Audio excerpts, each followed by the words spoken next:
حضرت خبیب کو گرفتار کر لیا مکے والوں نے. اس وقت غربت تھی اسلام پر.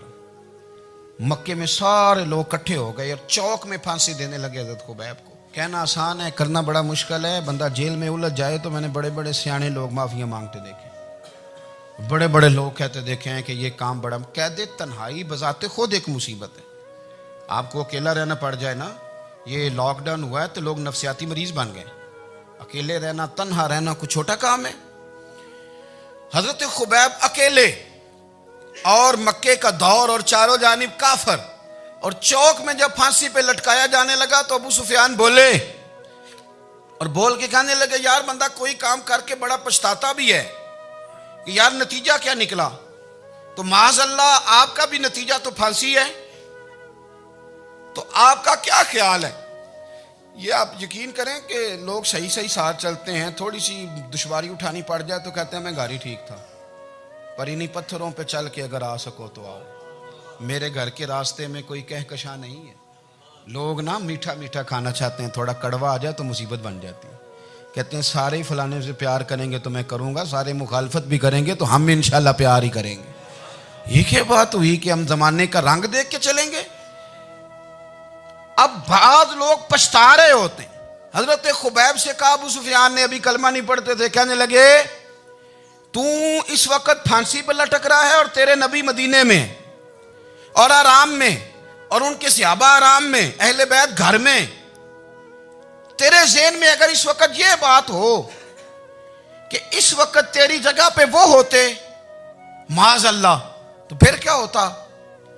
مجمع غیروں کا، علاقہ غیروں کا. یہ ٹائم آیا تھا اب نعرہ رسالت لگانے کا. اب ٹائم آیا حضرت خبیب نے نعرہ رسالت لگانا ہے، پر لگانا کس طرح ہے کہ کافر یاد رکھیں. حضرت خبیب سے کہنے لگے اگر تیری جگہ حضور ہوتے تو پھر تیرا کیا خیال ہے معاذ اللہ؟ تو حضرت خبیب کہنے لگے تم ابھی بھی نہیں سمجھے. ٹھیک ہے میں مکے میں اکیلا ہوں، سارے لوگ مدینے میں ہیں، پر میں پچھتا نہیں رہا، میں تو فخر کر رہا ہوں. میں فخر کر رہا ہوں اس لیے کہ چوری کر کے جان نہیں دے رہا، مدینے والے کی عزت پہ جان دے رہا ہوں. میں فخر کر رہا ہوں. فرمایا سن، تو کہتا ہے تیری جگہ حضور ہوتے اور تم انہیں یہاں معاذ اللہ پھانسی پہ لٹکاتے. فرمایا سن، میں تو یہ بھی پسند نہیں کرتا کہ میں گھر میں بیٹھا ہوں اور میرے نبی کو ہلکا سا کانٹا بھی چبھ جائے. ہمارا اپنے نبی سے محبت کا رشتہ ہے. ایک کانٹا بھی حضور کے قدم مبارک میں چبھے ہمیں برداشت. مجمع ان کا تھا، نعرے لگ رہے تھے، ہم نے مسلمان پکڑ لیا. لیکن حضرت خبیب نے اکیلے، اللہ کرے آپ کو میری بات کی سمجھ آئے، اللہ کرے آپ کو سمجھ آئے، اکیلے جب پھانسی کے تختے کے قریب نعرہ لگایا نا کہ میں تو کانٹا بھی نہیں چبھنے دوں گا اپنے نبی کو. اب سارے ہار گئے. اب اس ایک جملے نے نا ان کو شکست خوردہ کر دیا.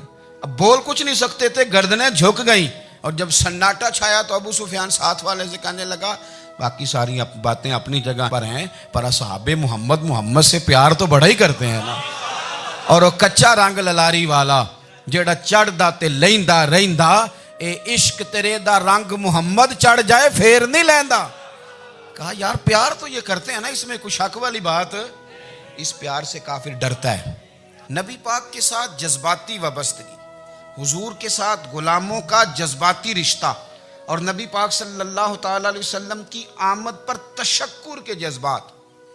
امام رازی نے لکھا ہے کہ حضرت موسیٰ کلیم اللہ علیہ السلام نے تورات کی تختیوں کے اندر ایک امت کا ذکر پڑھا کہ جو امت گناہ کا ارادہ کرے گی تو گناہ لکھا نہیں جائے گا جب تک کر نہ لے، اور نیکی کا ارادہ کرے گی تو رب ان کی نیکی لکھ دے گا، اور جب وہ کر لے گی تو اللہ 10 گنا اجر عطا کرے گا. اور وہ ایسی امت ہوگی کہ جن کے چہرے قیامت کے دن نور کی طرح چمکیں گے، اور وہ امت ہوگی جن کی اللہ تعالیٰ زمین ساری پاک فرما دے گا، جہاں نماز پڑھیں گے نماز ہو جائے گی.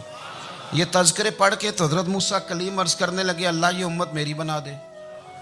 تو رب کریم نے فرمایا کہ موسیٰ نہیں، یہ تو میرے محبوب کی امت ہے. فرمایا یہ تو میرے نبی پاک کی امت، حضور کی امت. اللہ اکبر. حضرت موسیٰ معمولی آدمی نہیں، وہ جلیل القدر پیغمبر ہیں جن کا قرآن کے ہر سپارے میں تذکرہ ہے، کہیں واضح طور پہ کہیں اشارتاً، ہر پارے میں. اور حضرت موسیٰ اللہ کے وہ نبی ہیں جو رب سے ڈائریکٹ باتیں کریں کوہ طور. کہا اے موسیٰ یہ امت تو میرے نبی کی ہے. تو حضرت موسیٰ علیہ السلام عرض کرتے ہیں، امام راضی نے لکھا ہے، کہتے ہیں اے اللہ پھر مجھے اپنی نبی کی امت میں شامل کر۔ وہ یار ہمیں لوگ کہتے ہیں میلاد نہ مناؤ، جس امت میں آنے کے لیے حضرت موسیٰ نے دعا مانگی، جس محبوب کی غلامی کے لیے، ہمیں تو دعا بھی کوئی نہیں مانگنی پڑی، اللہ نے فضل سے ہی مدینے والے کا غلام بنا دیا۔ تو ہم حضور کے تذکرے نہ کریں، ہم تشکر نہ کریں، ہم نبی پاک صلی اللہ تعالی وسلم کی نعت نہ پڑھیں، ہم حضور کے آنے پر جشن کا اظہار نہ کریں۔ ہر وہ جائز طریقہ جس سے اظہار خوشی ہو سکے وہ میلاد پہ کرنا چاہیے، اور اس کے لیے اسباب بنانے چاہیے۔ امت کا ایک جذباتی انداز ہونا چاہیے نبی پاک کے ساتھ، ایک وارفتگی، ایک ذوق، ایک طبیعت کے اندر وجدان۔ نعرہ مطلب اس طرح نہ ہو کہ بس چل رہا ہے کام، میں نہیں ہوں قائل، میں کہتا ہوں پہلے تو کوئی لگائے نہ، اور پھر نعرہ جب لگتا تھا نا تو مسلمانوں کے یہاں نعرہ لگتا تھا تو بڑے بڑے لوگ کانپ جاتے تھے۔ صوفیاء نے لکھا ہے کہ حضرت عمر نے جب کلمہ پڑھا نا تو 39 بندے کلمہ پڑھتے تھے، تو نبی پاک نے رات کو دعا مانگی، اے اللہ عمر کو مسلمان کر کے اسلام کو عزت دے۔ حضرت عمر سویرے آ گئے، میں وہ تفصیل میں نہیں جاتا، بات لمبی۔ حضرت عمر جب آئے نا اور انہوں نے آتے جب کہا نا کہ میں کلمہ پڑھنے آیا ہوں، تو حضور اتنے راضی ہوئے کہ نبی پاک نے کہا اللہ اکبر، تو صحابہ نے نعرے لگائے اللہ اکبر اللہ اکبر، یعنی 40 لوگ مسلمان ہوئے تو نعرے لگے۔ ہمارے صوفیاء کہتے ہیں حضرت عمر کے آنے پر جب نعرے لگے تو بتاؤ کہ وہ تو نعرہ تکبیر لگا، نعرہ رسالت کیوں نہیں لگا؟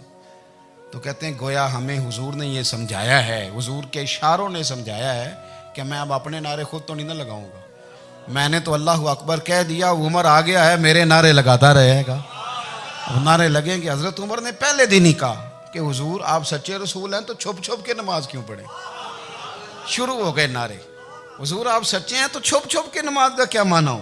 تو حضور نے فرمایا تیرا کیا ارادہ ہے؟ حضور سارے نہیں، ایک میں، ایک امیر حمزہ، ایک لائن کے آگے وہ لگ جائے، ایک کے آگے میں لگ جاؤں، اور باقی مسلمان جتنے ہیں کل 40 تھے، پیچھے 18 19 بچیں گے، تو ایک لائن میں وہ ہو جائیں، ایک میں آگے، ایک میں امیر حمزہ ہو، ایک میں ہوں، تو دیکھ لیتے ہیں یہ ہمیں نماز کیسے نہیں پڑھنے دیتے۔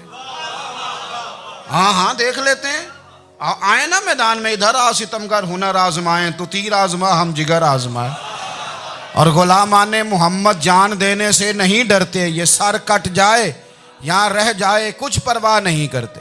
فرمایا بھی پتہ چل جاتا ہے نا، ایک لائن میں حضرت امیر حمزہ ہو گئے، ایک میں حضرت عمر ہو گئے۔ پہلے یہ مارتے تھے جو حرم شریف میں مسلمانوں کے طریقے پہ نماز پڑھتا تھا، یہ جلوسوں کی بڑی برکت ہے، اندر بیٹھے رہے نا چپ کر کے، نکل جائیں تو پتہ کچھ بھی نہیں چلتا۔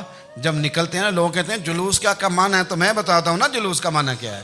حضرت عمر نے باہر نکلے 2 لائنوں کا جلوس، لمبا بھی کوئی نہیں، بندے بھی 40، اور جناب فاروق اعظم باہر نکلے تو عمر کا نعرہ، عمر کا، حضرت عمر نے یوں کر کے آستینیں بازو کی چڑھا لیں، اور اپنے گلے میں جو ان کے رومال تھا نا اس کو یوں سینے پہ باندھا، اور اس ہاتھ میں تلوار تھی تو یوں کر کے باہر لہرائی، کہنے لگے او مکے کے کافرو ادھر آؤ میرے سامنے، جس نے اپنی بیوی بیوہ کرانی ہو، جس نے بچے یتیم کرانے ہوں، وہ آئے میدان میں، مصطفیٰ کے غلام آج سڑکوں پہ نکل آئے میدان میں ہمارے سامنے ہمارا مقابلہ کرے، آئے نا میدان میں، ہم نکلے ہیں، اب ہم یہاں کعبے میں اعلانیہ نماز پڑھیں گے، ہم پڑھیں گے، طاقت ہے تو آؤ نا ہمارا مقابلہ کرو، آؤ۔ کفر بذات خود بہت بڑا جھوٹ ہے، اور جھوٹ کے پیر، بس 2 بندے نکلے تلواریں لے کے آگے، تو پھر حضرت عمر نے اعلانیہ نماز پڑھوائی خانہ کعبہ۔ تو میرے بھائی رسول اللہ صلی اللہ علیہ وسلم کے غلام تو جب نعرہ لگاتے تھے تو ہو ہی کمال جاتا تھا۔ پھر بریلی کے امام بولے، کہنے لگے پیش حق مجدہ شفاعت کا سناتے جائیں۔ حضور قیامت کے دن آگے نا ہمارے آگے خوشخبری دیں گے، کہیں گے تم فکر نہ کرو، آ جاؤ میں تمہیں بخشواتا ہوں، میں تمہاری سفارش، آ جاؤ پیچھے۔ حضور نہ پیش حق مجدہ شفاعت کا سناتے جائیں گے۔ یقین کریں بریلی کے امام کو بھی بڑا ہی رنگ آتا ہے بیان کرنے کا، کہنے لگے آپ روتے جائیں گے، اللہ کو منانا ہے نا حضور نے، کہتے ہیں پیش حق مجدہ شفاعت کا سناتے جائیں گے، آپ روتے جائیں گے پر ہم کو ہنساتے جائیں گے، باغ جنت میں محمد مسکراتے جائیں گے، پھول رحمت کے گریں گے ہم اٹھاتے جائیں گے، اور حشر میں ہوگا ہمارا داخلہ اس شان سے ہم یا رسول اللہ کا نعرہ لگاتے جائیں۔ ہم یا رسول اللہ کا نعرہ. امام راضی کہتے ہیں حضور نے ایک رکا پکڑا چھوٹا سا, ایک بندے کو لوگ دوزخ میں لے کے جا رہے ہیں. اچھا مجھے ایک بات بتاؤ, فیصلہ پہلے ہو گیا ہے, اللہ کے سامنے ہوا ہے, اور فیصلہ ہو گیا اور طے ہو گیا کہ دوزخ میں جانا ہے. وہ قریب پہنچ گئے دوزخ کے, تو حضور نے دیکھ لیا, اور بتایا کس نے؟ حضرت آدم نے. حضرت آدم کہنے لگے حضور وہ آپ کے غلام کو دوزخ میں لے جا رہے ہیں. نبی پاک آگے گئے, کیا پڑھتے ہیں ہمارے بھائی؟ حضور نے مجھے ان سے چھڑا کے چھوڑ دیا. نبی پاک صلی اللہ علیہ وسلم آگے گئے, فرمایا ادھر آؤ, کہاں لے کے جا رہے ہو؟ اللہ کے سامنے فیصلہ ہوا ہے نا, فرشتوں نے کیا ہے نا. فرشتے کو کسی سے بددیانتی تو نہیں نہ کرتے, فرشتوں نے جو کیا ٹھیک کیا ہے نا. کیوں لے کے جا رہے ہو؟ سونے گناہ زیادہ ہیں, نیکیاں تھوڑی ہیں. فرمایا میرے سامنے تو لو. کسی فرشتے نے نہیں کہا کہ سونے معاذ اللہ ہم کو بے ایمان ہے, ہماری کوئی اس سے زد چل ساڈا کوئی بننا سان جائے دے نال. بھائی میرا مطلب ہے صحیح تولا ہے, فیصلہ ہے, فرمایا دوبارہ تولو. گویا رب بھی فرماتا ہے جیسے میرا محبوب کہتا ہے ویسے ہی کر. اور کوئی نہیں, دوبارہ تول لو, کوئی حرج نہیں, تولو نا دوبارہ. فرشتے دوبارہ آئیں گے, انہوں نے دوبارہ تولا, ایک پلڑے میں نیکیاں ایک پلڑے میں گناہ. اب وہ گناہ پھر زیادہ نکلے تو نبی پاک نے نا جیب سے اتنا سا روکا نکالا. روکے کا بھی کوئی وزن ہوتا ہے, وہ حضور نے نیکیوں کے پلڑے میں رکھ دیا, نیکیاں بڑھ گئیں. فرشتے بھی چپ کر گئے. چلو بھائی جنت میں. میری طرح کا تھا نا, پتہ سارا ہے سردار نو کیتی ہے, پتہ تو تھا نا اسے من آنم کے من دانم. تو سیدھا حضور کے قدموں سے جا لگا, کہنے لگا سونیا میں تو ساری زندگی گناہ کرتا رہا, یہ کون سی نیکی ہے؟ تو حضور فرمانے لگے چپ کر, جنت کا دروازہ کھول گیا, تو جا جنت میں. حضور رکے میں کیا ہے؟ فرمایا تو نے ایک دن درود و سلام نہیں پڑھا تھا, میں نے تیرا سنبھال کے رکھا ہوا تیرا درود شریف, وہ نعرے رسالت نہیں تو نے لگائے تھے, وہ تو کھول کے میرے تذکرے میں نے تیرا سنبھال لیا. دوزخ میں میں تو کیا میرا سایہ نہ جائے, کیونکہ رسول پاک سے دیکھا نہ جائے. میرے رسول پاک اور میری بات سنو, میں بھی آپ کو کھانا نہیں کھلاتا, لنگر میرے سنگی کھلاتے ہیں, میرے دوست آپ کو کھانا پیش کرتے ہیں. ہر جگہ آپ جاتے ہیں تو وہاں کچھ لوگوں کی ڈیوٹی ہوتی ہے. لیکن ترمذی شریف سیاستہ کی حدیث ہے, حضرت انس نے پوچھا تھا حضور قیامت میں کہاں ملیں گے؟ فرمایا حوض کوثر پہ. حضور وہاں انس پانی پلائیں گے کہ بلال پلائیں گے کہ سہیب پلائیں گے؟ فرمایا نہیں, امت پیاسی آئے گی تو میں اپنے دست مبارک سے پانی پلاؤں. حضور وہاں نہ ملے تو فرمایا پل صراط پہ آنا, امت گزرے گی تو میں رب سلیم کی دعائیں کروں گا. تو اعلیٰ حضرت فرماتے ہیں جب حضور دعا کر رہے ہیں تو ڈرنے کی ضرورت کیا ہے؟ خدا کی رضا چاہتے ہیں دو عالم, خدا چاہتا ہے رضائے محمد, رضا اب پل سے وجد کرتے گزری کہ ہے رب سلیم دعائے محمد صلی اللہ ہو. تو حضور وہاں ملاقات نہ ہوئی تو پھر اس حدیث کو بھی یہ حدیث مضبوط کر دے گی. حضور فرمانے لگے پھر میزان عمل پہ آ جانا, امت کے عمل تول رہے ہوں گے اور میں کامیابی کی دعائیں مانگ رہا ہوں گا. تو جس کے لیے حضور دعا مانگیں گے ناکام ہوگا, ناکام ہوگا. اپنے بچوں کو حضور کی محبت سکھائیں, نبی پاک صلی اللہ علیہ وسلم کی غلامی کریں. آپ کا رشتہ نبی پاک کے ساتھ مضبوط ہونا چاہیے, آپ کے تعلقات حضور کے ساتھ مضبوط ہونے چاہیے. اور آپ نے دائیں بائیں نہیں دیکھنا کہ پراپوگنڈا کیا ہے, لوگ کیا کہہ رہے ہیں. لوگوں کو دیکھ کے جو لوگ رستہ بناتے ہیں وہ پیچھے رہ جاتے ہیں. آپ نے یہ دیکھنا ہے کہ میرا حضور سے نسبت کا تعلق مضبوط ہے. کوئی کدھر جا رہا ہے اس سے ہمیں کوئی تعلق. اس وقت عالمی حالات کیا ہیں, قومی حالات کیا ہیں, معاشی حالات کیا ہیں, جرنلسٹ کیا کہہ رہے ہیں فلانے کے, ہمیں اس سے غرض نہیں ہے. ہمیں تو اتنا پتہ ہے کہ ہم نے اپنے نبی کو راضی کرنا ہے. تو اس لیے خوبصورت محافل کا ذکر کریں, خوبصورت درود شریف پڑھیں.